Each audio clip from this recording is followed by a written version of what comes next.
Okay, welcome back to the Cheech and Manny Music Show. Man, we have a great show for you today.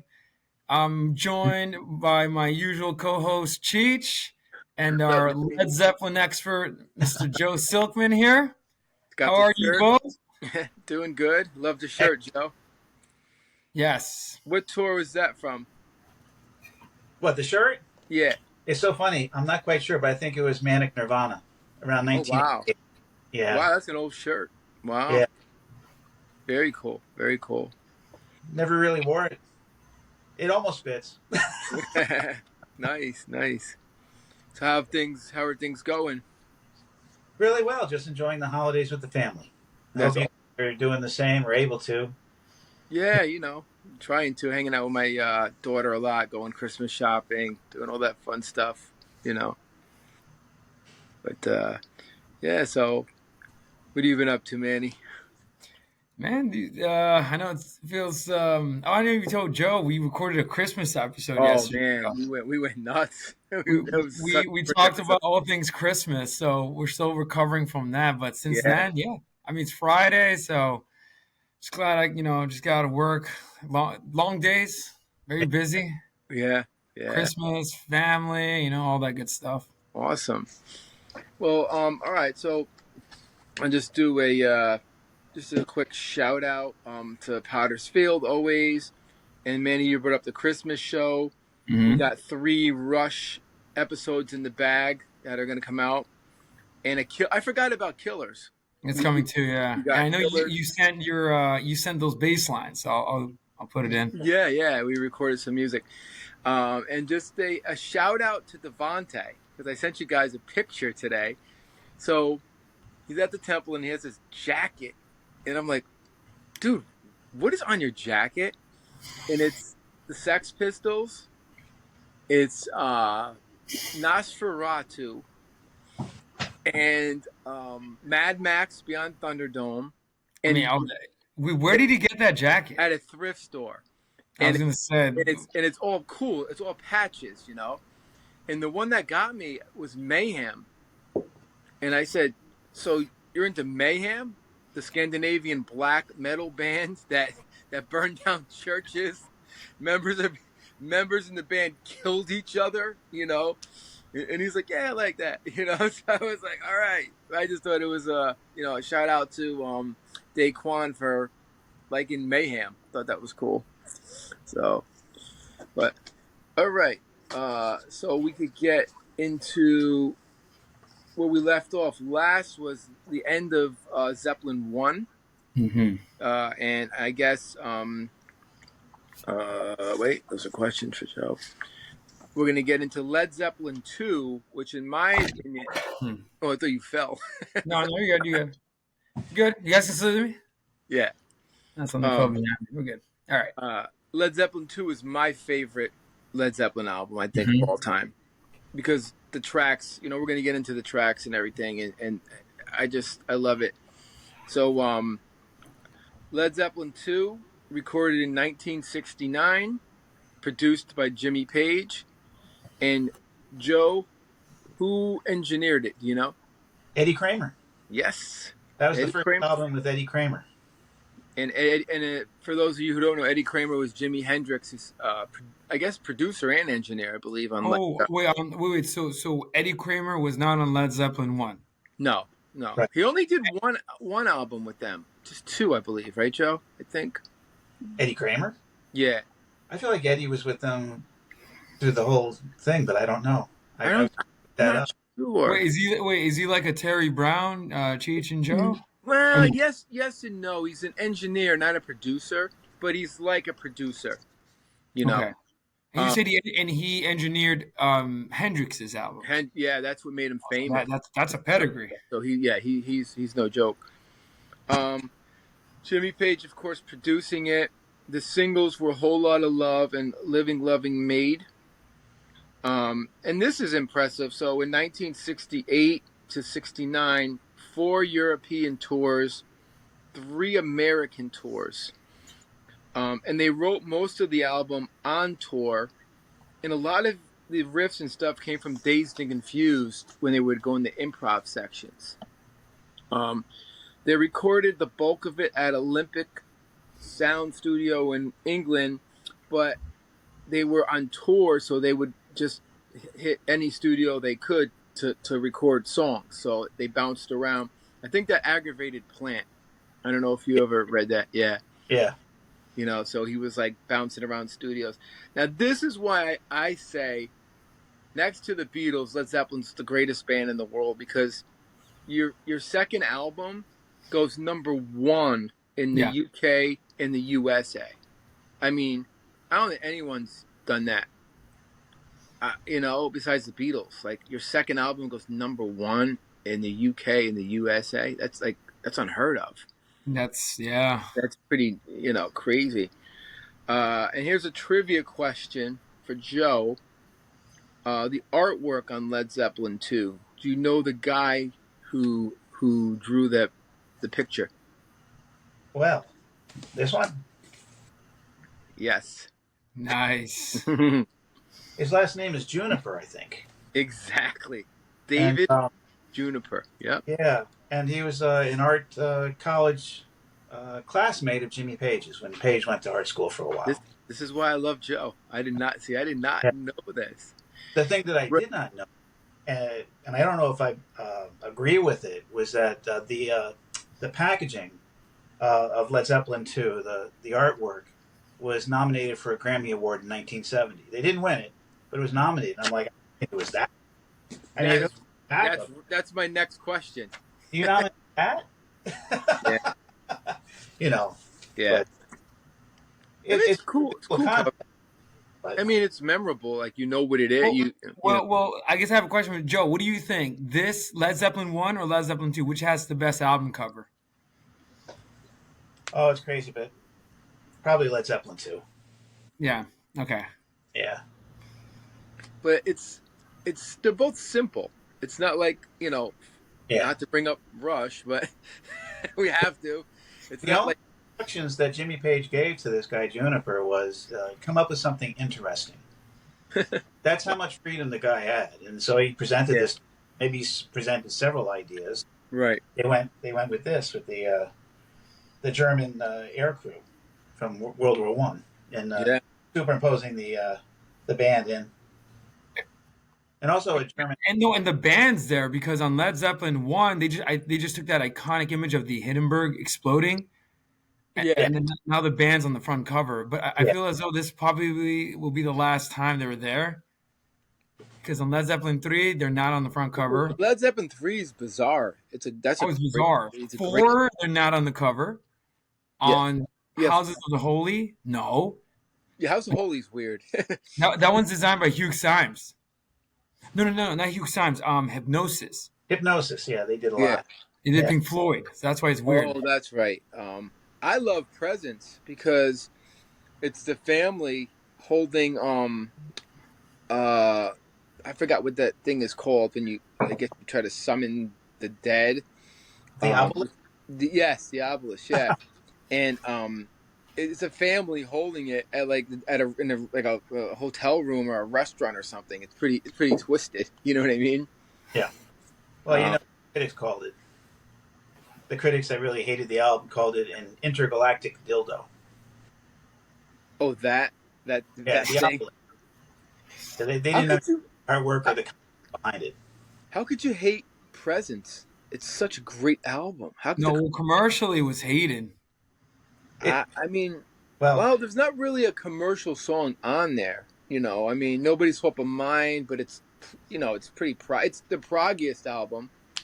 Well, Achilles' Last Stand. Robert Plant said that Bonham's drumming is probably the best on Oh that. yeah, I think it's the best production because it was 1976, I think, or 76, right? 76, and they toured it in 77. So the production was getting better for a lot of bands, almost leaning towards like not quite digital, but you can hear the production is way better than the first album or second album, and they were growing with that.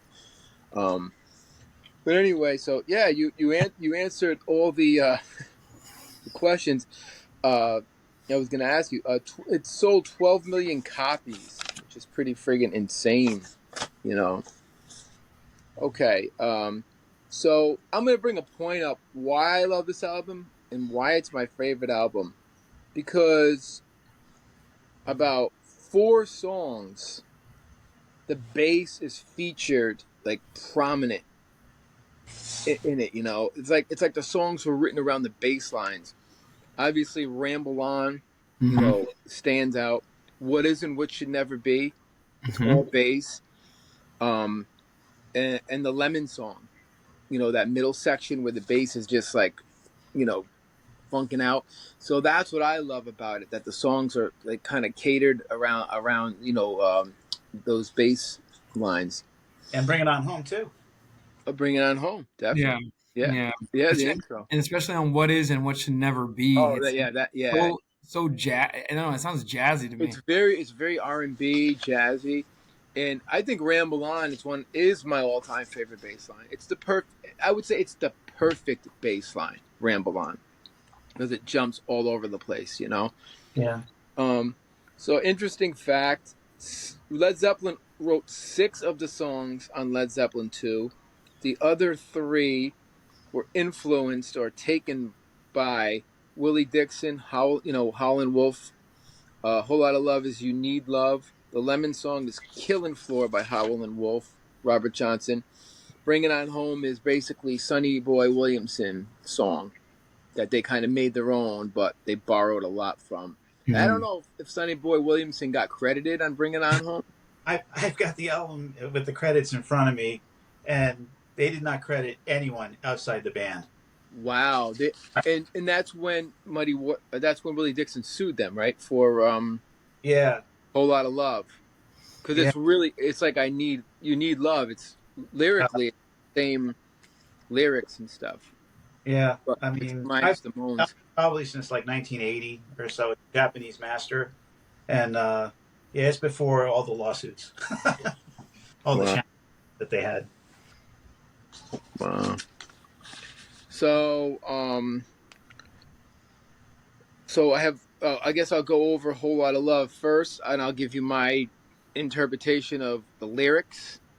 It's definitely not like a Rush. It's not gonna be like a Rush episode. We're gonna break it down philosophical and in history, but so a whole lot of love. I mean, once again, Good Times, Bad Times opens up the first one. Then Whole Lot of Love opens up the second one. Oh my Mhm. God! Like what is outstanding? How it starts off. I think It's an iconic opening. yeah, it's powerful. Yeah, it's great how Jimmy, opens it up and then passes it off to John Paul Jones. Yeah, Yeah, I think that it's gone as far as it can go. They bring in yeah, Bob to floats that's from there. a great point. The bass comes in right after a couple times of Jimmy playing it, and then those iconic drum fills. Classic. Then Plant comes screaming in. So lyrically, it's funny. Uh, I got out of this, in my research. It's a mix of romantic, sexual imagery, celebration of erotic love from Plant's own experiences. It's like a tribute to Willie Dixon in Muddy Water, You Need Love, and he borrows a lot of those lyrics. So how do you feel about the theme of the lyrics in that song?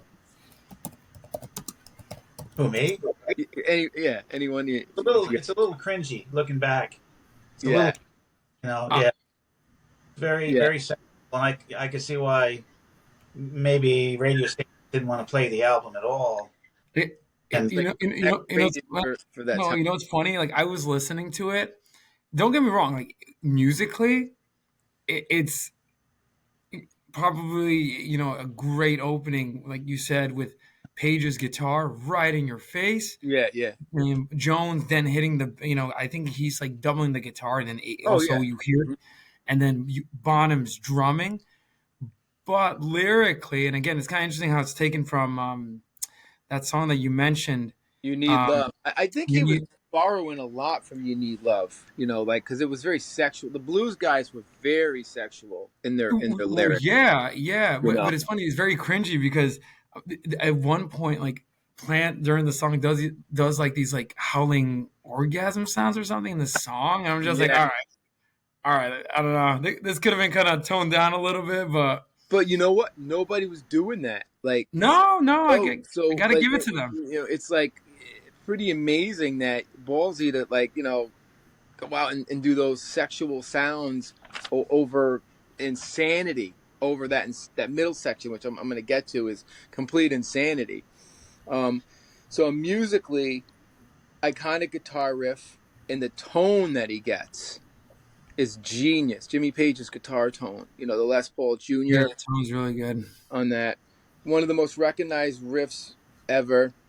The rhythm section is tight. It has like a bluesy feel. The drum fills and the groove are just incredible. And then Plants, he's all over the place. He's singing regular, and then he gets into his high pitched scream. He goes from soft to Yeah, like metal, and then he starts loud to wailing. Um, and this part I love. The theremin solo gives it that that wavering, airy, sound in that crazy middle section. So you know what the theremin is, right, Manny? explain. Joe, you want to explain? Yeah, I know we've had conversations about it. And like a radio antenna, and I guess it's got like radio frequencies, and you move your hand. If you've ever heard the Star Trek theme, that is done with a theremin. The yeah, original Star Trek with William Shatner. Oh, I've seen. Oh, I didn't know that's what it was called. I've seen that. yeah, it was. Yeah. I played one time. It's bizarre, Yeah, and it's very bizarre. and there are people that they can play songs on a theremin, literally. Like you Oh, can play. definitely. What part can you hear it in the whole lot of love? Oh, that like Oh man. when he's like, that like that. I didn't know that. Screaming Wow, when he's like, that's kind of an oh adventure. yeah, like you hear it in that middle section, Oh, and, I and didn't know that. Well, that here's why we all miss like stereo. Is that Eddie Kramer and Jimmy Page were like flying around the studio, spinning knobs around, and they were Mhm. doing stereo panning. So if you had two yeah, speakers, had headphones on, yeah, the sound in your brain was going from left to right. It was yeah, circling, and swirling. It was pretty intense. and it's crazy. Eddie Kramer gives Page all the credit on that. He said that was all Page's idea Yeah. to just go nuts and tweak those buttons. And the theremin has a lot to do with that. He uses it, and Song Remains the Same. He goes crazy with it on A Whole Lot of Love, because A Whole Lot of Love is what, like 15 minutes long on the Song Remains the Same, and he starts doing all kinds of crazy stuff with it. It's Yeah. I mean, he made it sound creepy and eerie when it's really like an interesting instrument that it was very popular in the 50s and 60s. It was people, you can go on YouTube and actually see people playing it. It's pretty amazing. So, No, and a whole lot of love. I feel as though you said the 15-minute version on like I feel like this is a jam song. Like oh live, yeah, they probably Page went off with the solos, and it's lyrically it's okay. You capture sort of like the meaning behind it. I think it yeah, doesn't get more basic than that, but it's lyrically the song is not about the lyrics, but I think it's more the opportunity to play live, yeah, loud, and jam. Like yeah. I can only imagine the you know sort of like the long piece versions live. Oh yeah, yeah, yeah. And they took it to the Led Zeppelin took their songs to the next level live. Mm-hmm. I mean, I know me and Joe have we have a ton of bootlegs, and lots of times they would just jam. They would jam songs out, like not like Cream would jam songs. Cream would take songs and just go fucking crazy, but Zeppelin had a different way of doing it. Dazed and Confused, I remember, took up one side of a cassette. Yeah, Remember that? that sounds like a jam song. Oh, I would listen to that and steal. I mean, I was like listening to John Paul Jones's bass lines and going like, "What is he doing?" It sounds like James Jamerson from Motown in James Brown bass lines. It gets intense, you know. Okay, so any Wait, so final? Joe, so your takeaway with a whole lot of love, what do you think? Like, Well, what I love about Jimmy is that he had so much vision. He really knew what he wanted. He knew that the strength of the band was the rhythm section. He built the band in the studio around the rhythm section. He knew he had something special with the combination of Bonham and John Paul Jones, Yeah. which is interesting because I think to a certain extent it gets flipped when they go live, because then you have Page and Plant as the front man and getting a lot of the attention visually on the stage, to the point where I remember John Paul Jones is quoted as saying, it'd be nice if once in a while they would turn the lights on me and John Bonham, you know? Yeah, yeah, yeah. But in the studio, the sound was built around the rhythm section. You can hear it. Oh yeah. I mean, Well said. Powerful. one of the greatest rhythm sections Yeah. ever. They Yeah. were just so, and I love watching the song Remains the Same. What's that song, Joe? You actually see John Paul Jones and Bonham talking to each other. Is it in the middle of Dazed Confused? They're like having a conversation. They were having a musical conversation and they were looking at each other when I think Jimmy was going. Yeah. And to guess where he was going to go next. And John Paul Jones, I love that they were like on a little something on the bass, and then he would look at Bonham, and like Bonham would kind of nod and say, yeah, you got it. They almost didn't know where they were going, and you can hear it on the early at Royal Albert Hall. You can hear them experimenting and like kind of crashing and burning for a second, and then coming back up. Especially on How Many More Times on Royal Albert Hall. But anyway, so we'll move on to. And guys, just fun fact, I just looking at my notes, this album kicked off Abbey Road, took its number one spot. Oh, yeah.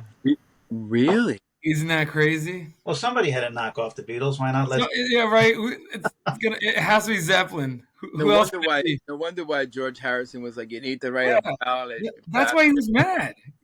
It's like you blokes, you kicked this off. It's all jealousy.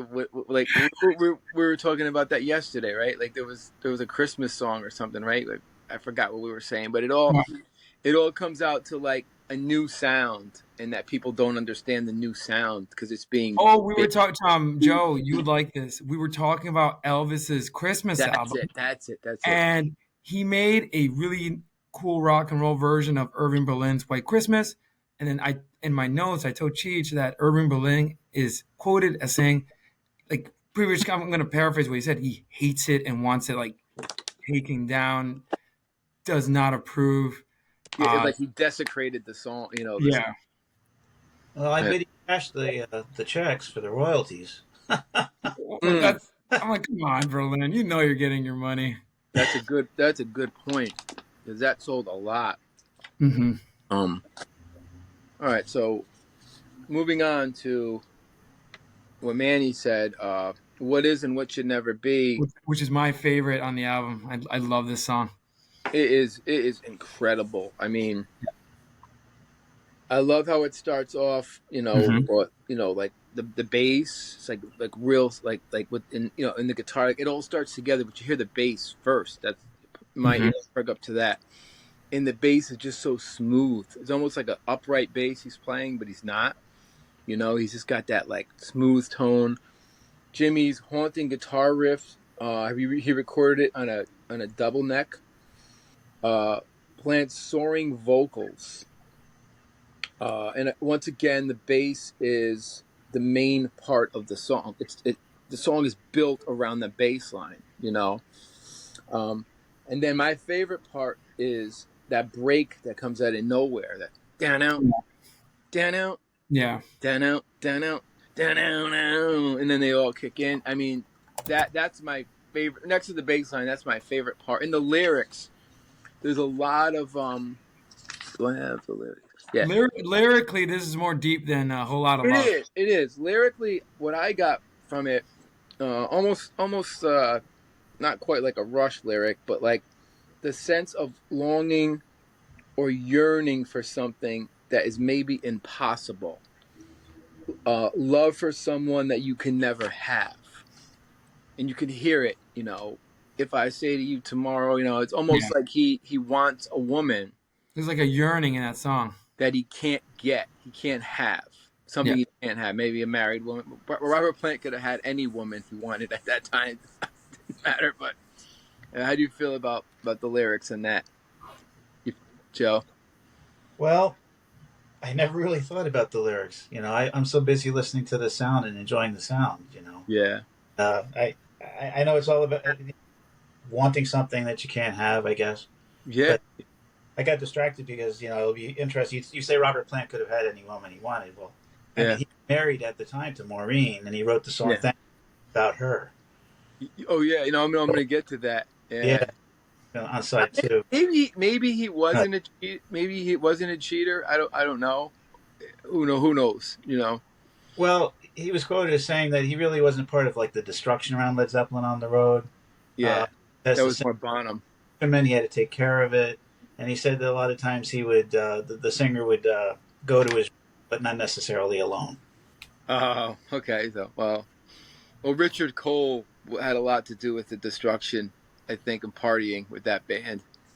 Richard Yeah, Coleman was a roadie. Was he the roadie, the head roadie? I thought he was Sure. the road manager. Yeah, the manager, and he was crazy. He wrote a great book. I forget what's the name of the book he wrote. I And, I don't mean I it's read. it's dirt. It gets the dirt on what Yeah, what they did and stuff. It gets Zeppelin they were madmen basically. Early rock and roll life, right? I mean a they're lot of the 20. stuff on the a lot of the things that were blamed on the band was really by the road crew. Hmm. Yeah, and Bonham, because Bonham hung out with the road crew a lot. Richard Cole and Bonham together was not a good mix. Wait, And what You was know, Bonham's nickname? I think you two shared this. Did he have a Bonzo. nickname? well, it was Bonzo, but sometimes they just called him the Beast. The Yeah, Beast. yeah, Yeah. yeah, yeah. And he was Um, And a no, guy and when he got drinking. It was just that's when Richard Cole, if he wanted to earn his money, should have gotten Bonham and put him to bed. well, I think I read Bonham was drunk all the time. Like he was never sober. He was wow. playing drunk. From like at least like maybe not so much in the early years, but by the end, and you could see it. He didn't look. He gained. He was a pretty skinny guy in the beginning, and Yeah, then in It the was end, funny. I remember his performance in Kashmir, like when it's like that famous video where Jimmy Page is wearing that yeah, blue and white, and he looked kind of like he gained weight. Like yeah. that's why I thought he was always kind of like No, on the heavy side. he wasn't a heavy guy. He was a kid. He was like 19, 20 years old. He looked old. Yeah, yeah. Um, okay, so what is what you never be? Any last comments on that, I Joe? have to say, I think if I had to do a ranking of the greatest Led Zeppelin songs, this would probably be top two. I Um, would, it's hard my opinion, but on this album. It's hard for me because I love so many of them. It's in my top. It's in my top three. Maybe I my. just love the way I just love how all the elements of Led Zeppelin come together. I think Joe made this great point that, Page understood, how tight his band was. So on this song, everything is not amplified except that section, but it begins like so soft and sonically. That's when I put on headphones. You hear Bonham so restrained, but it's so masterful. And I love how you mentioned the bass line, right? Oh yeah, And yeah, and then that great, it's like a very haunting song. And then Plant's vocals are some of his best. yeah. Oh yeah, and that I would say Ramble On and What Is and What You Never Be are my two favorite Plant Yeah, tracks. On Zeppelin II. I mean, I love Zeppelin II. So I there's nothing same. on, everything is genius on that album. Any final thoughts, Joe? Joe, no, no, you Okay, covered it. okay. So this is interesting. The Lemon song. the Lemon song. If you're a bass player, you must listen to this every day. Just put it on every day. You will learn something new and learn it because it's phenomenal. It's the bass line is like James Jamerson. For those of you who don't know, he's a bass player from Motown. It's like James Brown. It's that R&B funk mixed in with rock. It's one of the greatest bass lines. Once again, well, I'll get to the music, but let me see. I'll get to the music first. The song is not based around the bass line, but there's that middle section where it's just Mhm. you hear that bass, you know. So what I love about it is how it starts off with Jimmy's guitar intro, no, no, no, no, no, Yeah, it's a great intro. and then everybody comes in, and it has Plant is really it's a throwback with Plant to the old blues singers because Hmm. he's quoting like Robert Johnson. He's quoting Howlin' Wolf. All these little tidbits from these Yeah. blues that made me go out and want to listen to Howlin' Wolf and buy Robert Johnson and go back into the 30s and 40s. That's what I loved about Led Zeppelin. It made me want to learn about the blues because when I was like 12, I didn't know what the blues was. I had no idea. And then Cream was doing like Crossroads and Robert Johnson. So I went to the library and I got a Robert Johnson album, put it on, and was scared to death. you know, Robert Johnson is as scary as Black Sabbath's first album. You're hearing this, and oh my God, what is this? And then I brought it to my bass teacher. He says Delta Blues. This is some good shit. Try to learn some of the licks. Wait, no, Chichi, I had the same experience where I think it was Rolling Stone. They ranked some of the greatest albums. Led Zeppelin was all over the place, Yeah, and then I think it was an interview for this album. They were paying their respects and debt to Robert Johnson. So I went to the library, rented out this compilation by him. I put it on, and I was like, "What the heck am I listening to?" I don't even know what to make of it. yeah. And if you listen to what he's doing, his guitar work, he's playing bass and guitar at the same time. And what was the year? This is like This truly is revolutionary. 1930s. That's for the This time. is 30s. And the rumor had it about Robert Johnson that he sucked. He was not good. That's what they say. Yeah. They said they would laugh at him at these like open mics or whatever they had at the gin joints or juke joints they would call them. And he went away for 6 months, and we all know the legend. And he came back and he blew away everybody, and they were like, Wait, "What?" wait, Joe and Cheech. Do you know if I know Cheech and I talk like Paige dabbling in the occult. Do we know if they sold their souls? And that's Because no offense, Paige, I think he did sell his soul just for his guitar skills. There's no way this dude is him and Eddie Van Halen. I don't know. Page is 80 years old. I mean, if he had sold his soul, I think he'd be gone by now. Something horrible would have happened to him. Good Horrible for him. happened to him, and he survived it. I think the mystique of it Mhm. was that he dabbled. I don't even think he dabbled because I read a story that he bought Aleister Crowley's house and he never slept in it. Because there was too much like weird shit that had went on. That's a rumor. I don't know if it's true, but he did interviews in it and stuff. But I heard he never slept in it. And just like I read, Geezer Butler slept with the lights on. So I don't know. Maybe I don't believe that stuff. no. I think it's a mystique. And he did have he owned an occult shop in, Yes. in London, I believe. And Mhm.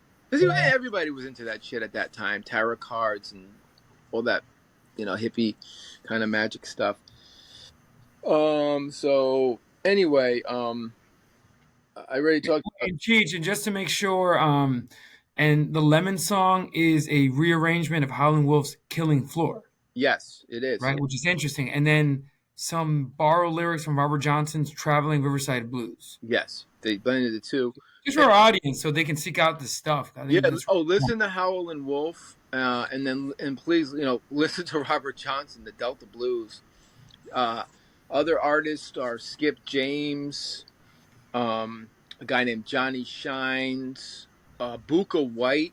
He's somebody that Robert Plant took a lot from. If you listen to Buka White, now this is all Delta country blues, acoustic stuff. Buka White was amazing, and I think Plant even admitted he took a lot of phrasing from Buka White. Skip James, Buka White, Robert Johnson, Johnny Shines, then eventually leading up to Muddy Waters that electrified all that. So You gotta go back to the blues. And the vocal styles are coming from all that, and you called it, Manny. Um, you know, funky bass lines. That's what I love. One of the funkiest bass lines. Now Hmm. the lyrics are interesting because once again, the lyrics are about the ups and downs of a relationship, love, desire, and the song means to be bitter or angry in a relationship. You know, the bitterness of a lemon, Yeah, that's pretty good. that kind of thing. So that's It's where very the on the it's very on the nose. yeah, you know. Any comment? Wait, Cheech, Joe, look at this lyric. I don't know, it's just so funny. Obviously, Plant does it justice when he sings it, I guess, but squeeze me, babe, till the juice runs down my leg. Do squeeze me, baby, until the juice runs down my leg. And that's like you borrowed that from Robert Johnson. Total Robert Johnson. I think that's "Come in My Kitchen." The song "Come in My Kitchen." It might be. You know. It's So just very funny. they were listening to the specifically the Delta Blues at Mhm. that point, Yeah. and they electrified Muddy Waters and Howlin' Wolf electrified the Delta Blues. So this song, what do you two think? It's like a Delta blues homage. Pretty much, pretty much. That's what I would say. Hmm. So all right, we covered that. All right, so we'll let Joe take the next one. Thank you. Oh, it's a love song by Mm-hmm. Robert, written by Plant for his wife Maureen. Yeah. So I look at Led Zeppelin II, and I think it's about love found, love lost, and hobbits. You know, Well said. we'll get to the hobbits later. Oh, yeah, yeah, But yeah. you what I want to say about this song? Thank you. Is I want to know why the critics and even the band themselves, like Jimmy was never a fan of the last album they put out, Into the Outdoor, which had a song on it called "All My Love." I love that. Plant wrote after his they That's a lost great his song.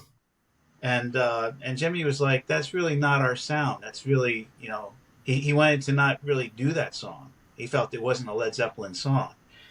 But then Thank You comes out. That's not a hard rocker. You Yeah. know, it's a gentle ballad in my opinion. Hmm.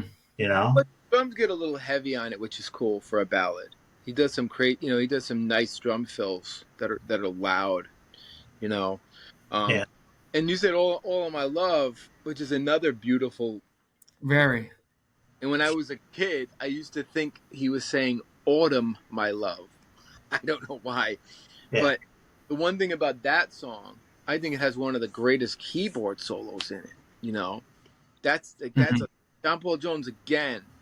I brought up in the last episode, yeah, underrated keyboard is like he kills that. That's modern. Very Not even a underrated. boog. It has that modern '70s, almost Keith Emerson type sound. And Joe, if I'm not yeah. mistaken, I think just to jump ahead a couple of years, John Paul Jones wrote that whole album Into the Outdoor. That was like his baby, I think, pretty much. Well, he and Ant really did it together. Oh, They did yeah, a lot of it together. because Page really wasn't into it that much at that point, or I guess drugs And or both Jimmy and Bonham were struggling with addictions. yeah, yeah. Oh, Yeah, and I think they wanted to pull out of it. And Page was quoted as saying that he had talked with Bonham and said the next album was going to be a hard rock album. You yeah, know, which and I thought Presence was. I mean, on Presence, it's all electric guitars. There's nothing acoustic on it. It's hard driving rock and roll. I think the whole thing. yeah, and, I, They were and going I'm to do that again after In Through the Outdoor, and I think that Jimmy realized he was kind of like not there for that. yeah, Mentally, he was good. yeah. There's some good tracks in it. Like I love "Fool in the Rain," and they're radio friendly. They're really more radio friendly of the late. It was like what '78 when that came out. Yeah. So Well, they it's were really experimenting on that album. yeah, Yeah. so real I, radio. I think it worked. My opinion, I think it worked. Except for is Hot Dog on that album? Yes, Yeah. Hot Dog is on Yeah, it. And they uh, actually played Hot Dog at Nebworth in '79, in August of I '79. yeah, don't know. Wait. I like Hot Dog though. yeah. It's a weird. Joe, what do you think? It's some of Jimmy's sloppiest guitar work, I think. It just I, didn't quite I don't know why I together. like it. All right. It, it, it's You it, know, it. It's an interesting album. It really is. As a whole, yeah. which we'll get to. But I just Oh want to tell you that why nobody complained about Thank You, but it seemed like All My Love wasn't like up to snuff as a Zeppelin tune, and I think Thank You could fall into that category. But Oh, it's it was one of Plant's love ballad. real first attempts at songwriting yeah, lyrically, and and it's beautiful. I love. The love, professing your love for a woman. And then after you write the song, you go to the hotel with your other girlfriend. God, I wish I was Robert Plant. Having, And with a beautiful John Paul Jones keyboard, probably one of his best. So majestic. Yeah, it's well, so funny. We're going to go from Thank You to Heartbreaker. oh Which is such a transition. Like it's Yeah, interesting, and I think, Joe, we were talking about the concept of like a LP and right on vinyls. So this, if we had, and you have it, Joe, in your hands. Side two opens up with Heartbreaker. yeah, yeah, Total shift in sonics. oh yeah. Well, one thing about which what song we're talking about? Thank you. Thank you. The great orchestral arrangements by John Paul Mhm. Jones, and the melody and the guitar work is just Beautiful it's songs. beautiful. So Even for like a Led Zeppelin standards, this is if how there are many. How there's like pretty beautiful rock songs. Like this one would probably be top. and this is leading up to like Stairway, I think. Yeah. Going in that direction. But Like Stairway is a little more like esoteric lyrically. This is straight up love. Like yeah, you could this dedicate this to a woman and yeah they'll yeah love it. this is going back to like like our Shakespearean Yeah. It actually sounds Shakespearean. That's a good point. poetic kind of thing. Not to bring in our favorite lyricist in the world, but I feel if Shakespeare was alive, he would love this song. he would dig it. You know, Kind of sounds like a sonnet, kind of. But it it's almost written, like a sonnet, and almost John Keats in a way. Mhm. The way he's expressing his emotion. Um, I so mean, just with this lyric, "Tears of love lost in the days gone by." It's beautiful lyric. yeah, I also love. I don't know, Joe. Do you know this? Did he write Tangerine, Robert Plant? Because I love the lyrics in Tangerine. oh sure, yeah, he That's wrote. that's beautiful. That's such a beautiful lyric as well, and it kind of is almost like this. It's a little different because I think Jimmy's playing the pedals. What is the pedal? The slide guitar, pedal steel guitar on Tangerine. Okay. So, any last thoughts on Thank You, or just it's just poetic and beautiful, right? I mean, Beautiful ballad. yeah. The mountains crumble to the sea. There will still be you and me. Hmm. That's Simple love. and I mean, and what went wrong with him and his wife? Like, why Good did question. they got divorced? Yeah, they married in '68 and they divorced in 1983. Oh, so Um, they had a good run. That was yeah, pretty. uh, maybe she didn't want him to go back into music after Bonham died. I don't know. Yeah. Um, And she I, was interesting looking. Was she Indian? I think I she had believe, about her. yeah, Yeah. half Indian. How did Joe? How did Plant take the divorce, or did he get depressed, sad? Well, he got into a relationship with Maureen's sister. They had a child. I mean, I'm not laughing. I can't make this up. Yeah, That's right. That's right. it's interesting because when they were young, he had Maureen's sister, to go out on a date, and she said no, and so he got together with Maureen and married her. And then to think that all those years later, after the divorce, he would have a relationship with Maureen's sister, and they had a child. Oh, so he got married to. That's I'm insane. not sure if he got married to the Oh, sister. well, they He, were a couple. Were a couple. I'd have to look it up. Were they a couple, or he just? They were a couple. Yeah. That's weird. I wonder if Maureen spoke to her own sister. That is pretty weird. Well, from what I understand, Plant says that like during the holidays and all that stuff, they are one big happy family. They've come to an understanding, Yeah. of separation, and And the there's parents, a lot of kids when heartbreak. they're younger, and everything. There's a lot of heartbreak in the Plant family at that, with the Well, son dying. I mean, that's yeah, I'm sure it was horrible. strange. That's so sad. Halfway That around the world when he died. I think yeah. there was guilt on his part. And then he Of got in a car accident and he was in a wheelchair for a while. right. So that there was a lot of with all the great shit that happened to Plant, there was a lot of tragedy. Yeah. No, and he overcame it.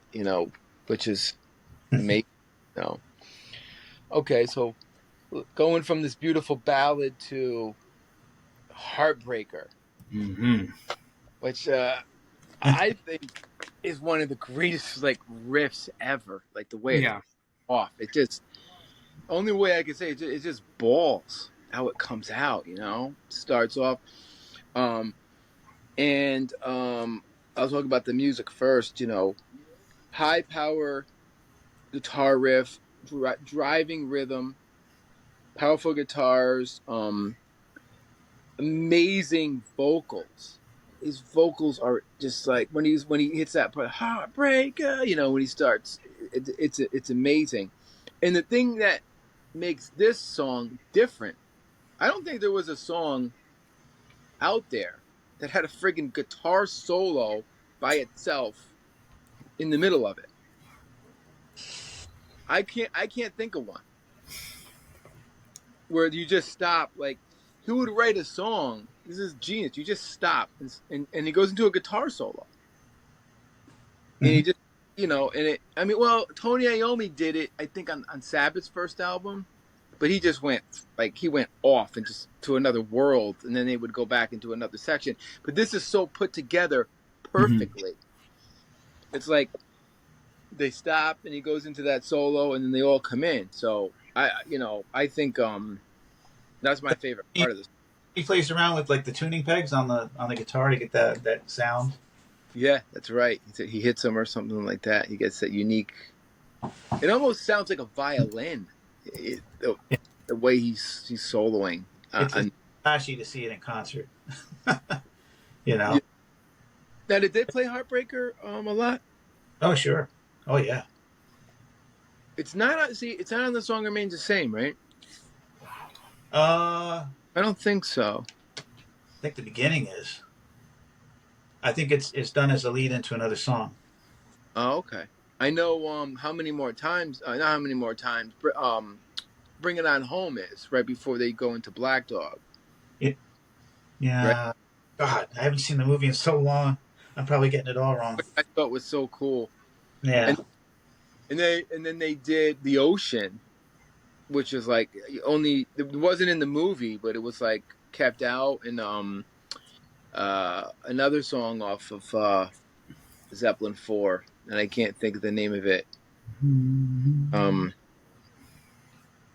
They were like the outtakes or whatever that I had on a box set on one of the videos. I forget the name of the. What is that song on Zeppelin IV? Oh my god! Might be Misty Mountain Hop. Misty Mountain Hop. Yeah, Misty Mountain Hop. They did that. It's amazing. Yeah. When I saw the John Bonham Led Zeppelin experience Yeah. just before Thanksgiving, it seemed to be that song Misty Mountain Hop got the biggest reaction from the audience, Wow. where people were up and dancing. That's crazy. Wow. What was the set list for that show? Songs where John Bonham featured prominently. Hmm? When the Levee Breaks. They did Heartbreaker. Wow. Yeah, I'm trying to remember the set list. Of course, Whole Lotta Love. They did Stairway to Heaven. Yeah. Wow. But they really, featured Mr. Jimmy, the Japanese guitarist, who did a fantastic job. Yeah. Even I was confused. I'm like, is he going to pull off this violin bow? And he pulled it off. It sounded perfect. To the point I thought, is this pre-recorded? Is he faking it? And then he did something where he was interacting with the audience a little bit, and I go, oh, he did something different. He's playing this live. He really did it. He pulled off using the violin bow, and he splintered the bow. He was doing all the Jimmy stuff. He was doing all the People loved it, ate it up. Wow. I wonder, Phenomenal. is the movie out yet, Mr. Jimmy, or no? I, it's out. I just can't find a way to find it to play it. It's not on Mr. Bezos' channel? I don't think so. Really? Hmm. Yeah, I've tried looking for it, you know, Wow. but there's YouTube videos out there, like when Jimmy Page actually went to a Japanese nightclub and watched Mr. Jimmy do a performance.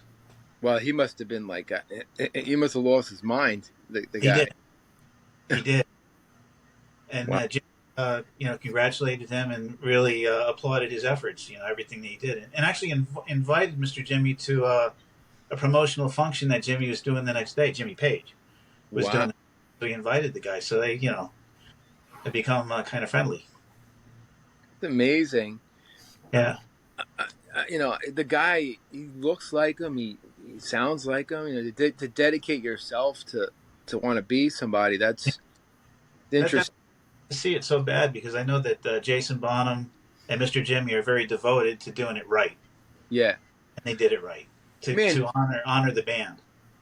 from a psychological point of view now, you study psychology, why would somebody want to be somebody? I think for two reasons. So for what's this guy's name?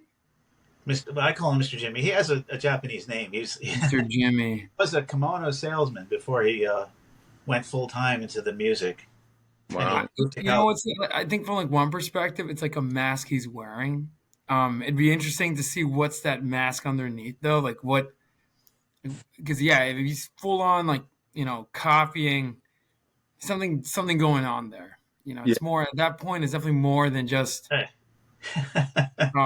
But that's one mask he's wearing, the Jimmy Page mask. I mean, it's a Yeah, cool mask. he See, was interacting with the audience so well. He was interacting with the audience more than Jimmy Page did.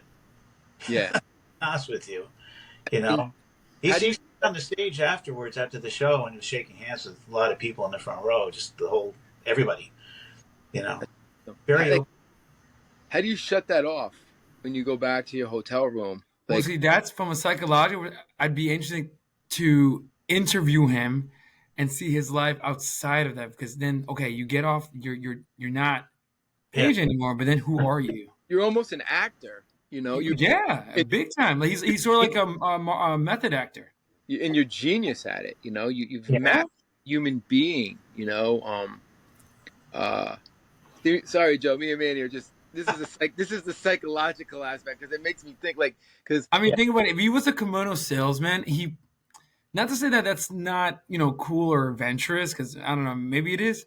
Um, but he's definitely, he's using this, like you say, he's acting. This is his opportunity to excuse me. get put on the skin of a rock star god, Yeah, yeah. and he's soaking it, like he loves it. He can never have his own identity. I think that's Well, the that's the sad part. So that for me, I would love to interview him and see, so who really are you, like yeah. underneath this? I mean, Jason Bonham, he does this every year, but it's not the only thing he does. Right. Oh yeah, no. Black Country Communion. No, Yeah. Jason, and Jason could never want to be. You can't be John Bonham. He's the son who's keeping the spirit alive. Yes. Does he play exactly like John Bonham? He almost does, but Jason puts a spin on it. That's what I love. I actually hung out with Jason once, and he was the nicest guy. He was so down. I hung out with him at the Lowdown in Mount Vernon, this little dive bar that my band used to play in the 2000s. And remember the band? I think it was called Bonham. Well, yes. Like they were just like it was like what year was that? 97. They had a song called Change of a Season. The singer really, Daniel McMaster was his name. He was really a plant replica, And I got to hang out with them, and I was like, wow, this guy is so fucking cool. And he came up to me after the show, and he said to me, I couldn't understand him, his accent. And he was like, you were watching. How was it? Because the sound really was bad because it was a shitty club. And I lied, He's like, how did it sound? I said, you sounded fucking amazing. You're fucking Jason Bonham, I'm like, he came up to me. He's like, no, not the music, the sound quality. I'm like, it sounded amazing. You rock. He's like, "Oh, thank you, mate." I think I chugged, a beer with him or something like that. But he actually introduced me to somebody who worked for Led Zeppelin. He was making his rounds. He was so nice. I'll never forget that. He was such a nice dude. No, Yeah. and then for those of you who don't know, he played with Glenn Hughes, the bass player in Deep Purple. Our viewers out there, you should check out Black Country Communion, the first three albums with Joe Bonamassa, which is really good. I don't know if you've ever heard any of that, Joe. Have you heard the Black Country Communion? I have not. No. Check out the first album. I mean, Joe Bonamassa is a great guitar player, and I think he left after the third album, and he did a really great job, like because he can play those Page licks and that '70s vibe. The guy's a beast. So, but anyway, so where were we? We were on Heartbreaker. Heartbreaker, which is just going back. When we left off is we were talking about the guitar solo, Yeah, yeah. I don't. and what probably one of the greatest riffs in rock. Yeah, and I don't think there's another song. I can't think of a song that has a good. I mean, I could. It was a band Triumph, Rock and Roll Machine, where there's a guitar solo in the middle of it, but it's basically taken from Led Zeppelin, the idea. But I don't know of any besides Black Sabbath of any other songs where there's an actual guitar solo. No, I think it's one of the few ones, and it's kind of cool because the song, which it's a Zeppelin original, Yeah, it definitely taking blues hard rock into what's gonna heavy. future bands are gonna take. Oh Because yeah. it's funny, I was reading here.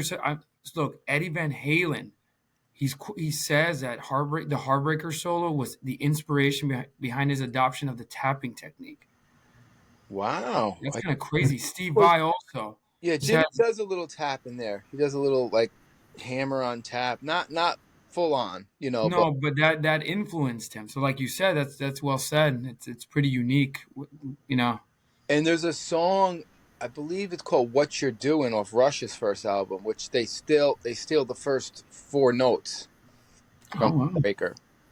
Very very Zeppelin sounding. Uh, so let me get to okay. So we talked about the music. So this is interesting. The lyrics about a person who has been wronged in a relationship and now is seeking revenge, anger, and desire. Those are the emotions summoned up. Mhm. And I think Paige, for some reason, Paige always had like, I don't think he had luck with women because he always, I read, would write songs about getting dumped by girls and seeking revenge on them. And I know this from somebody who knew Jimmy Page, a guy from the Temple. Joe, remember that guy I told you that used to come in, Yeah. and he would tell me these stories, and so I wonder if it's true. Jimmy Page getting dumped and seeking revenge. I mean, just based on the song, that's what it sounds like. If he wrote it, like the majority Yeah, part. yeah, definitely. Yeah. The Heartbreaker, the songwriting credits go to all four members of the band. Okay. Okay, so somebody got messed up. But who wrote the lyrics though? I don't want to say. Robert Plant. uh, I don't know. It's just really, the It's girl that got funny. the song. Huh? Wait, to call me another guy's name when I try to make love to you. Yeah, no, I mean, look, it definitely is Page Cheech if that's true. Because look, people talk all around about the way you left me flat. He says here, I don't care what the people say. I know where their jive is at. Oh man, yeah. So he's seeking vengeance. He's angry. He's really angry. Okay, so Heartbreaker is like a Taylor Swift song. Oh yeah, he is you know what? Okay, on the record, Taylor Swift probably got influenced by this song. Maybe, but not as cool. Her lyrics are not as cool. Oh my god. All right, so that's Heartbreaker. Any last comments on that? We know that Taylor Swift is listening to Zeppelin II. On the record, we'll make that argument. Oh, and oh, Joe, you'll like this. On the Christmas episode, we were saying that Rush's "Closer to the Heart" is prog rock's Christmas Yeah. song. Okay. And you know Joe Greg Lake's Christmas song, right? Father Christmas? Sure. Yeah, that was one that I have to listen to it. Cheech was saying that's you were claiming greatest Christmas song, that's right? Christmas song. Yeah. Father Huh? Christmas. Yeah. Actually, the Kinks have we forgot the Kinks, man. I just thought of it. They have a song called Father Christmas. Oh, that's right. Wow. Oh. Oh, and Devontae was talking about the '90s that we missed a lot. Because I was telling him, he's like, "You What missed did he mention? What did he mention? Boys to Men." He Oh gosh, who else? started playing me Boys to Men's First Noel. He's like, "Oh man, you missed Boys to Men. Andre 3000 had a Christmas song." I'm like, "Yeah, it's okay. It's not Johnny Mathis." Boys to Men is okay. They're okay. We were going for something different, Devontae. Okay, so leading up to this one, now this is interesting. This is controversial. This song, I think now it could be a problem, But living, loving, made. You're just a woman. So the song, from my research, Zeppelin was all about sex on this album, basically. Um, Yeah, that's like a big theme. it's about groupies. It's pretty much the movie Almost Famous, this song, And it was the obsession that the girls had for Led Zeppelin, probably mainly Plant and Page. And the way, from my research, it basically said that you have a relationship at home, you have a wife, you have whatever, girlfriend, but when you're on tour, you have just a woman. And that was like your side girl. And so I know there's a lot of controversy, like with Jimmy Page, with like Laurie Maddox and stuff, the age gap that was there. We'll get into that during physical graffiti. That's when, is that when he met her? The LA Queens. Oh yeah, that's right.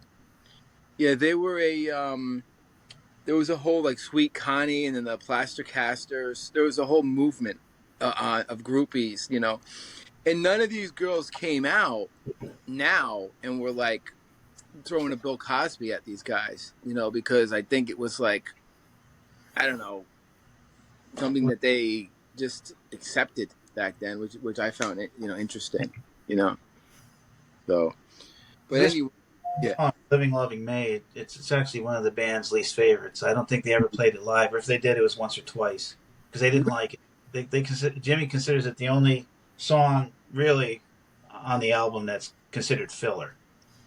Really? Man, I would push back on. Okay, so lyrically, the song is it's okay, but Yeah. I will say this song was one of the first ones that made me think Led Zeppelin's the most coolest band of all time. Just musically and how it kind of plays off and comes from Heartbreaker to this. Like I always love the rhythm section. Yeah, it Yeah. goes right into it. It goes Yeah, right. it's really it was my favorite at one point. I wonder whose idea that was to like just Great. right into it, not have a break, not have silence. You know, Hmm. uh, musically, great riff. The bass line in the bridge is so funky. It's like James Brown. Mm-hmm. And the vocals are amazing. So It's a funky song. That's a good it point is. you made. Yeah. Any more comments on that one? Living with Manny. No, I think it's one of my personal favorites. Lyrically, no, I'm just thinking I don't know anymore, Yeah. but it's still pretty good. There Yeah. are two reasons why Zeppelin would not play a song in concert, and it's one, it was maybe too difficult to do, like Four Sticks off of the fourth album, Yeah. or just really didn't like it, and that was Living Loving Maid. I'm sorry to say it. I like it. Yeah, I I love it. a lot of fun on there. I mean, it's always on the radio. I hear it on the radio all the Yeah, time. It's something that I mean, what Zeppelin song? Zeppelin II is played a lot on the radio. I don't, I that's an Well, you know interesting. what's funny, Cheech, and Joe, you would probably agree with this. On the classic rock stations, a lot of Zep too, especially like. It's probably all Zepp too. You Mhm. probably hear Zepp 1 and 2. You hear the immigrant song, obviously Zeppelin 4, but after that, you don't hear a lot. You don't hear a lot of You wouldn't hear the Rain song too much on the radio. It's You know, long. or maybe Over the Hills and Far Away, you'll hear that. Yeah, But All of My Love, But Zeppelin 2, I think, is probably the most played on the radio out of all the albums. I mean, Well, I think just like, this is one thing I noticed about the album. So on Led Zeppelin one, they had a few like 6 minute, 7 minute pieces, like long pieces, yeah, and Led Zeppelin two, short, yeah, they're so strong. 5 minutes, I think, is their longest one, if anything. yeah. Like How Many More Times is pretty long. Days of Confused is pretty Yeah, long. they're long pieces, kind of Yeah, like hitting Prague times. yeah, yeah. Which I'm not complaining. So, but Yeah. but I think that helps explain why classic rock radio and radio played more from Led Zeppelin But two. yet, you hear Roundabout on the radio, and that's a long ass song. They're like Pink Floyd. There's some songs they can get away with, Yeah, yeah, but definitely. normally, yeah. You know. All right, so moving on to Ramble On, which lyrically, the lyrics are beautiful, and he's telling a story, but it almost kind of doesn't make sense. Okay, I want to hear Joe's opinion on this. I was listening to this song several times.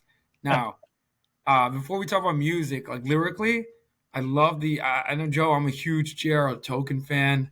I read the books, seen the movies at least maybe 5 times each. I love it. Great. I love how they kind of give a nod to um, Gollum. J.R.R. Yeah. Tolkien. But the only thing is that the lyrics are a little all over the place.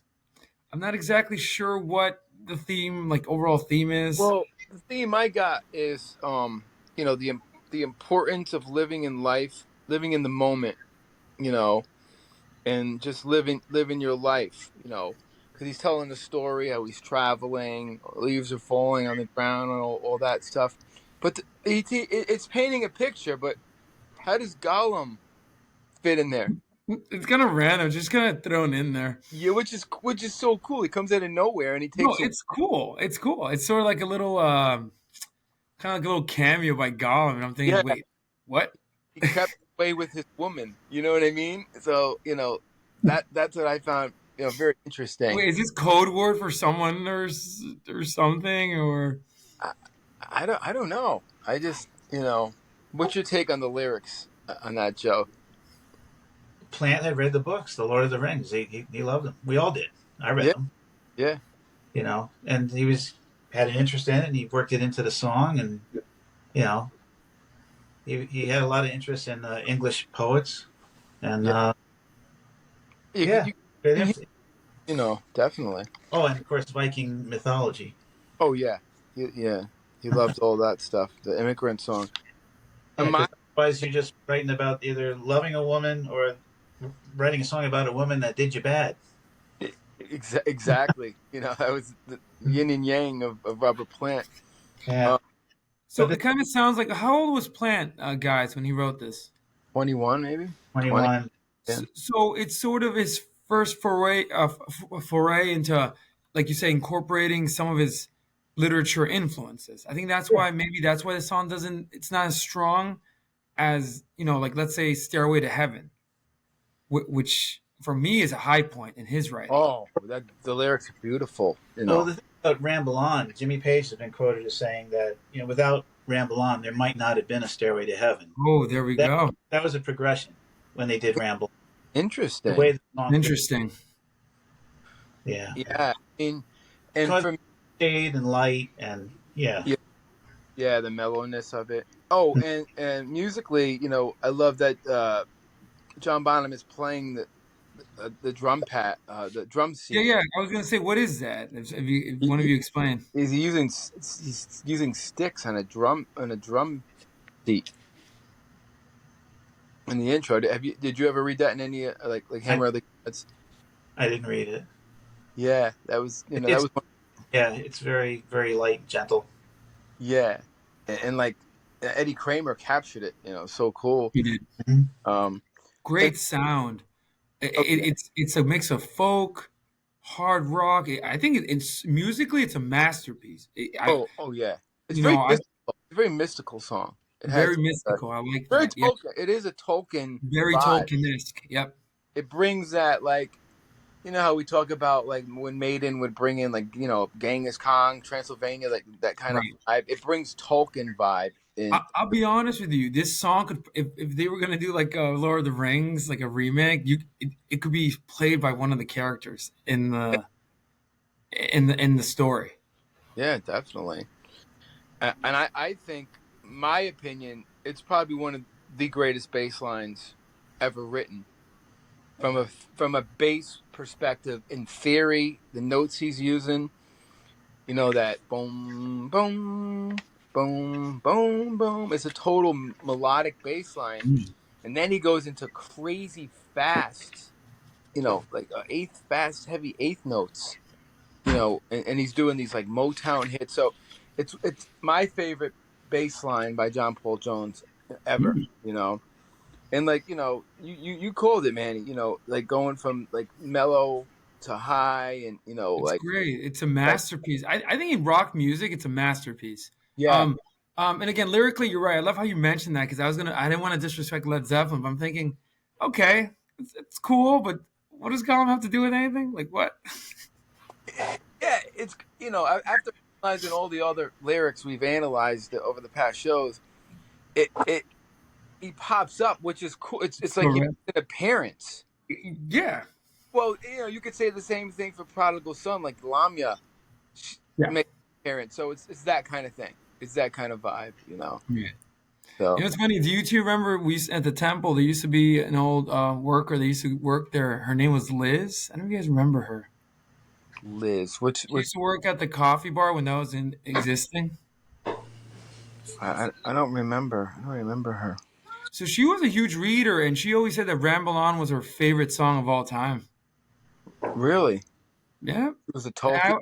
I didn't understand why. I'm like, why? I mean, I guess I can see it. Yeah, interesting. Random, something that before I got really into music, Uh huh. this Wow. one person really loved "Ramble On."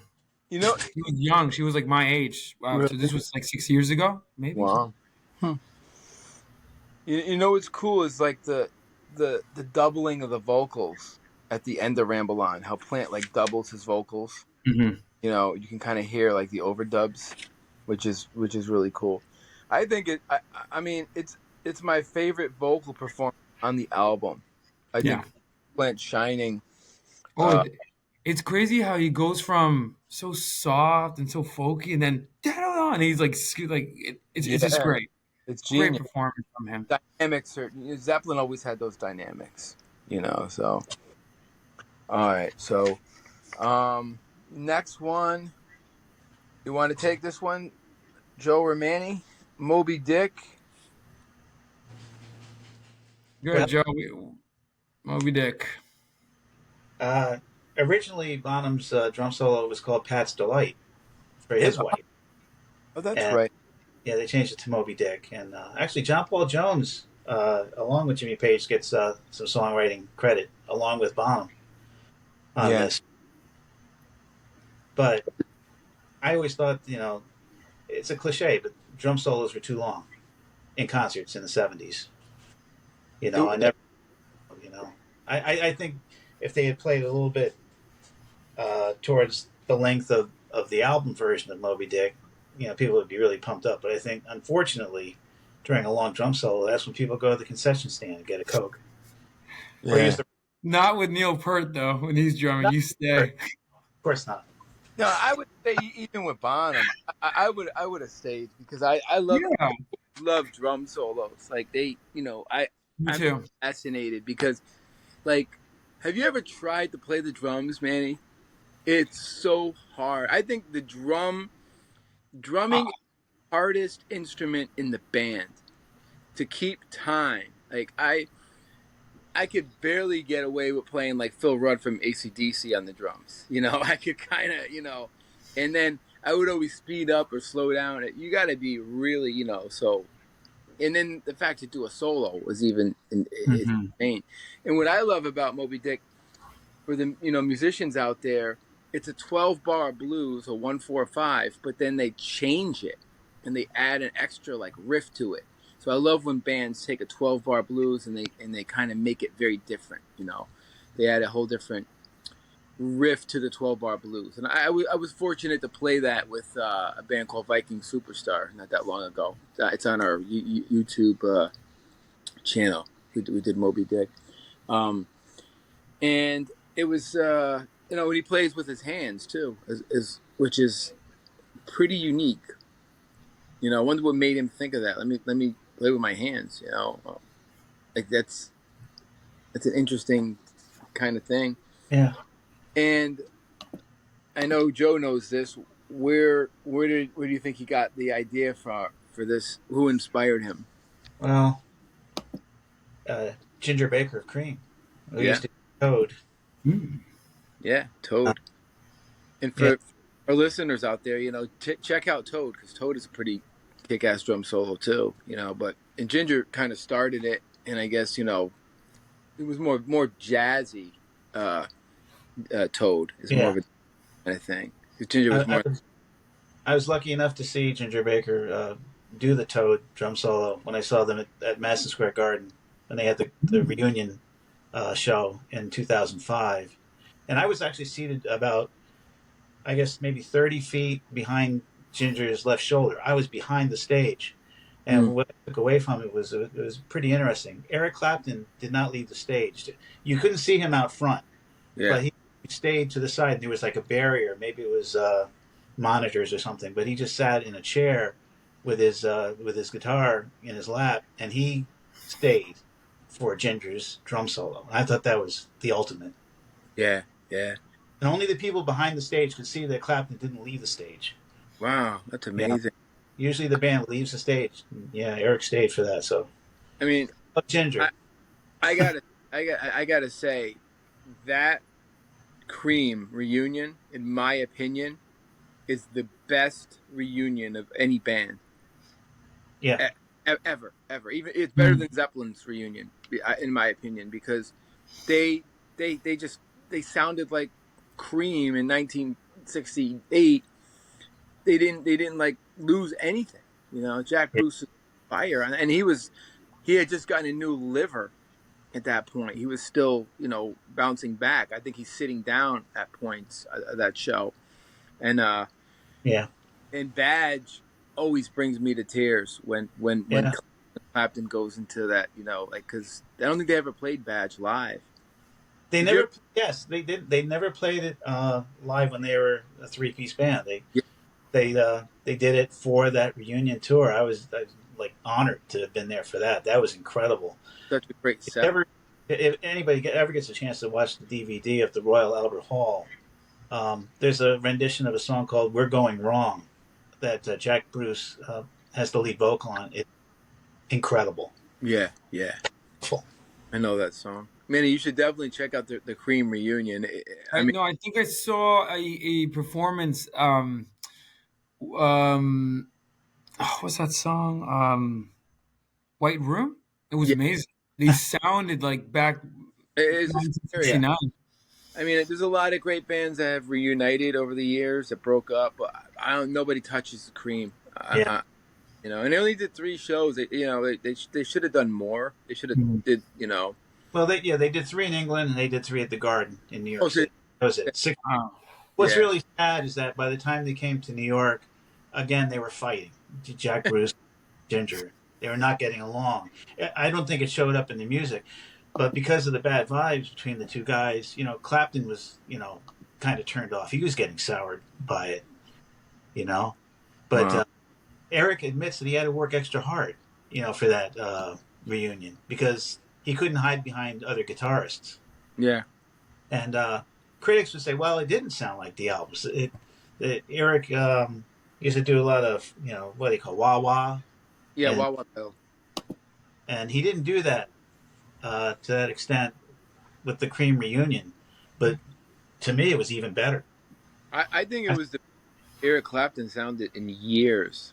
I mean, because he finally rocked out because he stopped rocking out. You know, he had some great songs through the years and stuff. Don't get me wrong, but he went back to rocking out.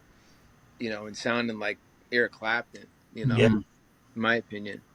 I mean, I yeah, love stuff that he did in the '70s and stuff. I mean, he rocked out with Layla. Don't get me wrong, but like after Layla, it kind of he changed. He went more in a real radio friendly kind of thing, like Forever Man and all that stuff. You know, in the '80s, he got really kind of like caught up in that '80s technology, Manny, that we always talk about.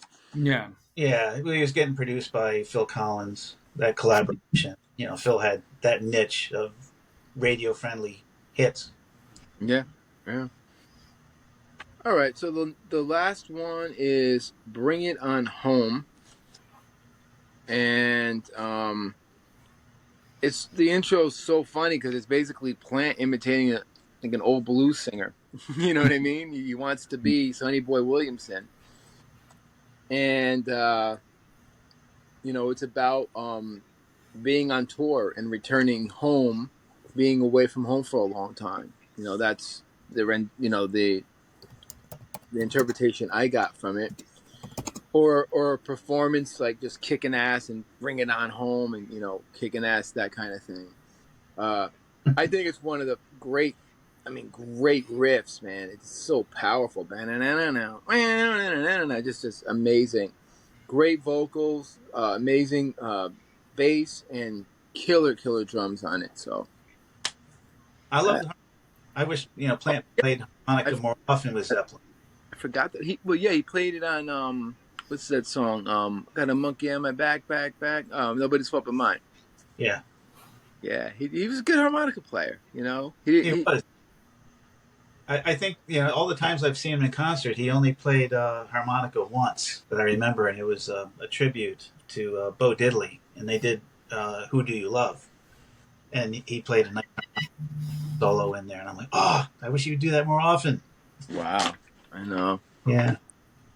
So, well, that about wraps up Zeppelin II. So, before we end, I just want to say, what's your favorite song on Zeppelin II? So, Manny, what's your favorite Led Zeppelin song?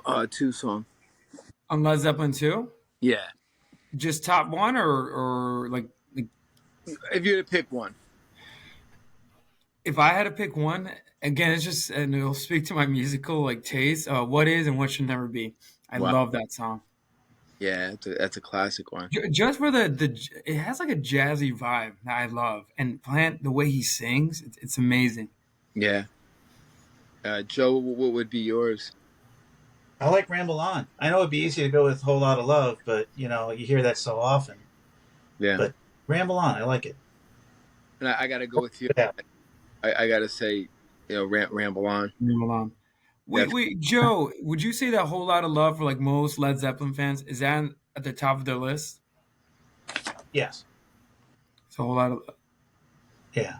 It's considered their biggest hit. yeah, yeah, You and know. commercially too. Yeah.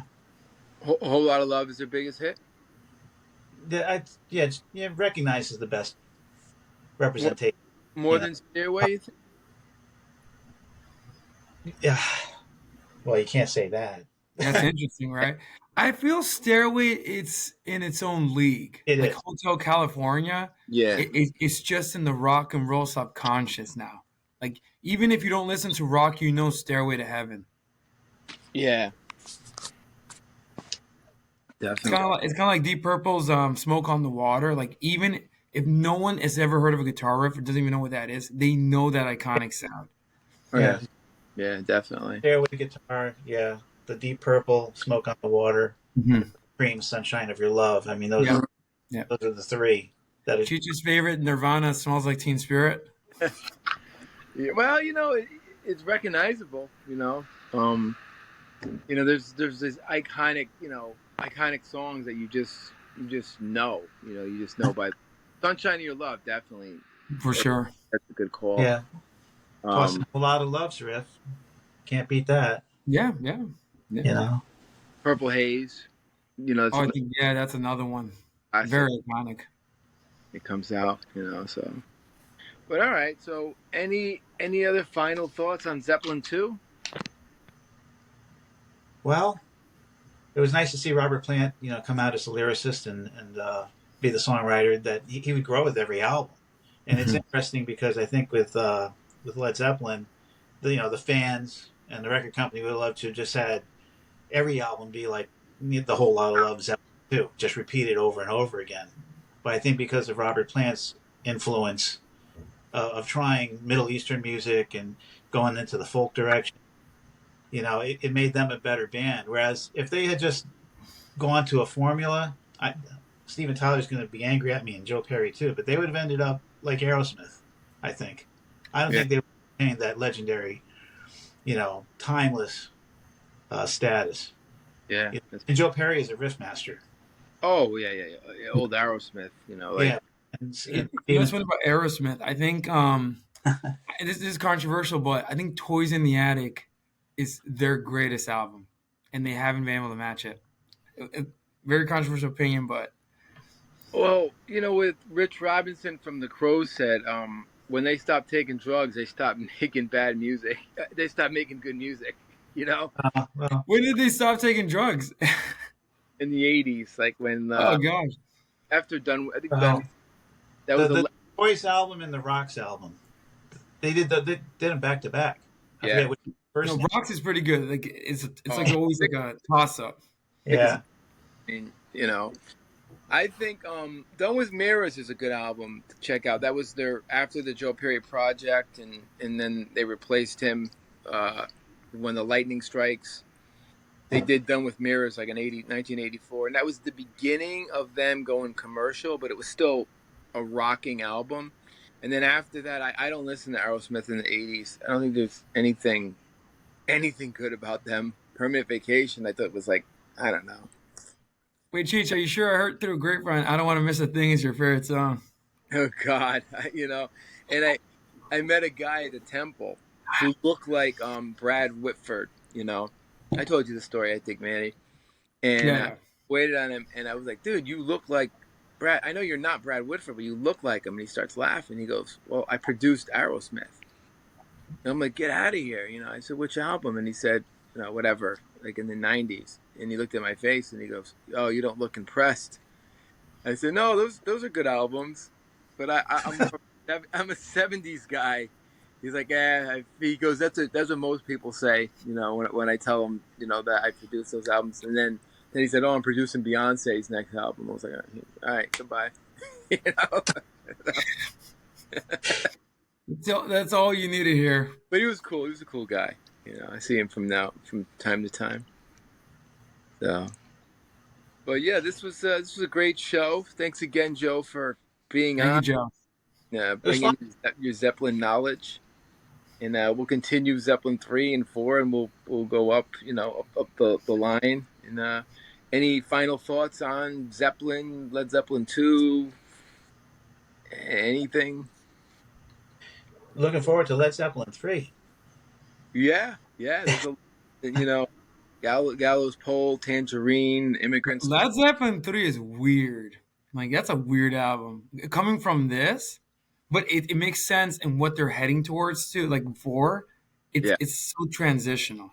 it's maturing, and they're Yeah. maturing as songwriters. They're gelled as a band now. They Yep. probably like well over like at this point 300 shows under their belt, probably going into Zeppelin 3. Touring like madmen. Yeah. Um, so and they always, that's what I loved about Jimmy. He had that mellow side to him, Hmm. and that's where it really Zeppelin 3 is probably the mellowest. But there's some rockers on there, like we said, Out on the Tiles. Me and Joe were talking about that. It's a great song. That might be one of my favorite Zeppelin songs too. That's such a great friggin' song, Out on the Tiles. You know, Yeah. and Well, then just a random question. I guess Joe, do we know if Led Zeppelin has any Christmas songs under their belt? Or we're saying right? We were saying yesterday that by the 70s, like the Christmas album, like artists doing Christmas album, it was not cool anymore. So No, it'd be very rare if, we were thinking, does like, Rush have a Christmas album? Dude, it wasn't No. cool for bands to do Christmas albums like in the 70s. Like they would do singles, but to do a whole album, unless you were the Carpenters, or the Jackson 5 or something. But like you wouldn't see many rock bands do a whole album. I think it was more of a money making thing from the record labels to push for singles for them to make money. Robert Plant did do a Christmas song with Alison Krauss, and but unfortunately, it wasn't very memorable. See, that's the problem with modern day Christmas songs. It goes yeah. back because how can you even compete with the classics? Trying to write a new Christmas song. I'm sure No. someday somebody will, and it'll be No, good. and Joe, we were saying that the last possible classic is Mariah Carey's "All I Want for Christmas Is You" and "Where Are You Christmas" from like the Grinch movie, Yeah, like Faith. originals that, and afterwards it's kind of tanking. Yeah, it's not. It wasn't. Elton John did a good one, a good Christmas song. I forgot the name of it. "Step Into Christmas." But Maybe "Ramble On" is our Christmas song. I don't know. Yeah, is there anything? Thank you, thank you, Santa Oh, Claus. maybe, thank you. Maybe, You know, yeah. I don't know. But anyway, so I guess we'll wrap it up. And Joe, thanks again for your wonderful Zeppelin knowledge and being on the show. And I miss you very much. I'm always looking around, going, "Wait, where's Joe? Where's Joe?" The ghost of Joe. I Yeah. always say. Well, thank you so much for having me. I'm Yeah. just a super. I'm like that kid in Almost Famous that got the autographs outside the hotel. Oh yeah. Although I never got the autographs. But I'm going to have to tell you the story about how I went into the Swan Song office. I forgot that I did that in high school. It's What? a funny thing. That was a holiday story, actually. Oh, Wow. That's yeah. The Swan Song Records office at 444 Madison Avenue back in the 70s. how'd you And get it was the craziest thing. A high school friend of mine and myself, we decided we were going to go into the city on New Year's Eve, but just during the day. We weren't even going to stay for the night. And I said, "Well, let's walk to Madison Avenue. There's a Led Zeppelin office at 444 Madison Avenue." And we walk in the lobby, and a lot of the businesses were closed. A lot of the office buildings were closed. Actually, it might have actually been a Saturday. And I remember going to the elevator to push the button, and we were like dressed in jeans and a flannel shirt and a winter coat, and we looked like teenagers. We Yeah. must have been like 15, and made eye contact with a security guard. And I thought he's going to say, "What are you doing here?" He just looked away. We went in, and I'm thinking, well, what's going to happen is we're going to get in this elevator, and it's going to go to the Swan Song floor, but it's going to open up. It'll be a hallway, and all the doors are locked. We can say, we saw the door and walk away. We get in the elevator, push the button, and the elevator opens into the actual office, Oh my which was god. had wood paneling and had desks. And you go and you look at the desk, and I started to freak out. It's like the fan mail for the band was on the desk, and Wow. I'm like, this is before security cameras and everything. But we got so like freaked out that we got so far that we left. You saw the fan mail. That's amazing. Yeah, Wow. so it was the Story. reception area, and we never tried the doors to the executive offices. Man, Jimmy Page could have been in one of those rooms. I don't think so. They were all gone for the holiday. Yeah. The Wow. executive. I don't know how many people they would have had there. You know. Yeah. So Joe, you and your friend just rambled on. Yeah, we just rambled. Got so far, we never thought we were gonna end up in the actual office. We could have rifled through drawers. We could have taken souvenirs. We didn't. Dude, Like, yeah, we were wow. so respectful. Yeah. And Gold there were no album. security cameras back then. In the like, No. might have No. been after Presents came out. Oh wow. And it was New Year's Eve, and there was nobody in the office building. That's a great story. Oh my I had god. forgotten all these years, but now that it's approaching Christmas, I thought of it. That's funny. Cool. Well, we'll get you back for Zep 3, which will be Yeah. a lot of fun, and have a Merry Christmas and a Happy New Year. And always great to see you, man, and talk music, which is Yeah, what we best, happy holidays, Merry Christmas, Yep. etc. Happy New Year. Yep. And Yeah, Joe. Thank you for being on, man. Happy holidays, Merry Christmas, and ramble on, both of you. yeah, ramble on. All right, guys. Peace. Take care. Take Bye care. bye.